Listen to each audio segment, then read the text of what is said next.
Click natin yan, guys. Click and set up your page.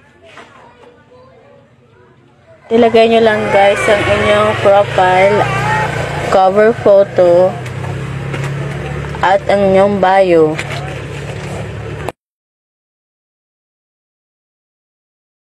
Then, your link to your website.